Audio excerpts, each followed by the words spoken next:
누리 행정사입니다. 혹시 지금 한 통의 등기 우편으로 인해 어제와는 전혀 다른 오늘을 맞이하고 계시진 않으신가요? 징계처분 통보서를 손에 쥔 그 순간 세상은 정말 두 갈래로 나뉩니다. 징계 이전의 평온했던 삶, 그리고 징계 이후의 막막한 현실, 그 경계선 위에 아마 서 계실 겁니다. 수많은 생각과 감정이 뒤엉킨 채 인터넷을 검색하며 공무원 소청심사, 징계 감경을 수없이 입력해 봅니다. 그러면 수많은 행정사와 법률사무소가 저마다 전문가라며 해결해 주겠다라고 합니다. 하지만 당신의 남은 공직생활 전부가 걸린 이 중대한 문제 앞에서 근본적인 문제를 던지게 합니다. 과연 누구를 믿어야 하는가? 진짜 전문가는 무엇이 다른가? 오늘 이 영상은 그 근본적인 질문에 대해 누리 행정사가 드리는 명확한 답변입니다. 결과의 차이가 어디서 시작되는지 오늘 모든 것을 보여드리겠습니다. 많은 분들이 행정사를 선택할 때 경력을 봅니다. 물론 중요하지요. 하지만 저는 14년이라는 시간을 조금 다르게 설명드리고 싶습니다. 저에게 14년은 단순한 달력이 여러 번 넘어갔다는 의미가 아닙니다. 그것은 수천 건의 사건을 다루며 축적한 감경과 기각이 살아있는 데이터베이스를 의미합니다. 경찰, 교원, 소방, 일반직, 각 직렬별 징계위원회가 어떤 논리에 더 귀를 기울이는지, 어떤 참작 사유를 중요하게 여기는지, 최신 판례와 징계 기준의 변화를 어떻게 방어 논리에 적용해야 하는지를 저는 감이 아닌 데이터로 알고 있습니다. 최근 인사혁신처의 징계 의결 동향을 분석해보면 음주운전이나 성비위, 품위 유지 의무 위반에 대한 기준을 계속해서 강화하고 있습니다. 이런 흐름 속에서 과거의 방식대로 그저 한 번만 선처해 주십시오 라고 호소하는 것은 더 이상 통하지 않습니다. 첫 번째 사례입니다. 음주운전으로 해임에서 정직으로 감경된 맥락을 보겠습니다. 제가 다뤘던 한 사건을 설명드리죠. 음주운전으로 해임이라는 공직생활의 사형 선고나 다름없는 처분을 받은 분이 있었습니다. 그분은 정말 절망 속에서 저를 찾아오셨습니다. 저는 그분의 모든 기록을 처음부터 다시 검토했습니다. 그러다 결정적인 사실 하나를 발견했습니다. 그분의 과거 음주운전 경력은 공무원으로 임용되기 전에 있었던 일이었습니다.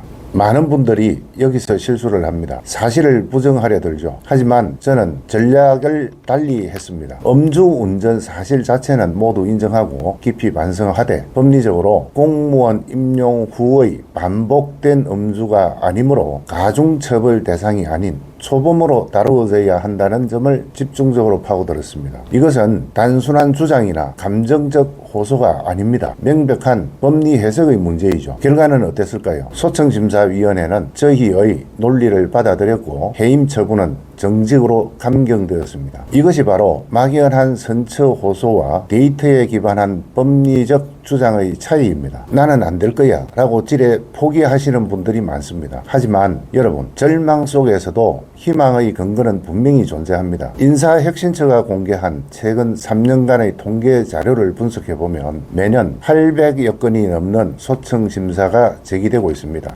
이 중 약 3분의 1, 많게는 36에서 38%까지 유의미한 감경 또는 취소 결정을 이끌어내고 있습니다. 이는 결코 포기할 수 없는 확률입니다. 당신의 사건이 그 3분의 1이 될 수 있도록 누리 행정사가 도와드리겠습니다. 두 번째 이유는 어쩌면 가장 중요한 이야기일지도 모릅니다. 많은 곳에서 당신을 단순히 처리해야 할 사건 중 하나로 대할지 모릅니다. 사건 번호로 당신을 기억할 수도 있겠죠. 힘든 싸움을 함께 이겨내야 할 전략적 파트너입니다. 당신의 이야기를 듣는 것에서부터 시작됩니다. 사건의 표면적인 사실관계뿐만 아니라 그럴 수밖에 없었던 상황, 그동안 공직자로서 국가와 국민을 위해 헌신해온 삶, 동료들이나 가족조차 알아주지 않는 고충까지 모두 경청합니다. 왜냐고요? 성패를 가르는 결정적 한 수는 바로 당신의 그 사소해 보이는 이야기 속에 숨어있기 때문입니다. 이처럼 당신의 이야기가 우리의 논리가 되고 당신의 절박함이 우리의 무기가 됩니다. 저는 당신을 사건 파일이 아닌 한 사람의 인생으로 대합니다. 마지막으로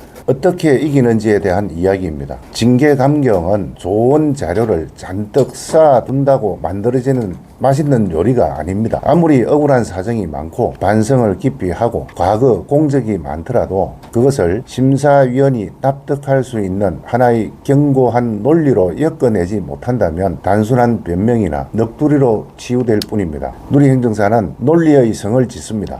우선 흔들리지 않는 기둥, 즉 사실관계를 명확히 합니다. 불리하다고 해서 사실을 왜곡하거나 숨기지 않습니다. 인정할 부분은 솔직하게 인정하는 것이 신뢰의 첫걸음입니다. 두 번째는 그 기둥 위에 법리 해석과 최신 사례라는 단단한 골조를 세웁니다. 앞서 말씀드린 음주운전 사례처럼 같은 사실도 어떤 법률적 맥락에서 보느냐에 따라 전혀 다른 평가를 받게 됩니다. 이제 백도를 쌓습니다. 깊은 반성의 태도, 과거의 공적, 행위의 고의성 여부, 피해 발생 여부, 동료들의 탄원서 등 많은 정상 참작 사유들이 바로 이 백돌입니다. 중요한 것은 이 백돌들을 그냥 쌓는 게 아니라 가장 효과적인 순서로 가장 설득력 있는 방식으로 배열하는 것입니다. 마지막으로 성의 방어 체계를 구축합니다. 징계위원회가 제기할 수 있는 모든 예상 질문과 반박에 대한 재반박 논리까지 완벽하게 준비합니다. 어떤 공격에도 쉽게 허물어지지 않는 견고한 논리의 성을 완성하는 것입니다. 이것이 바로 소청심사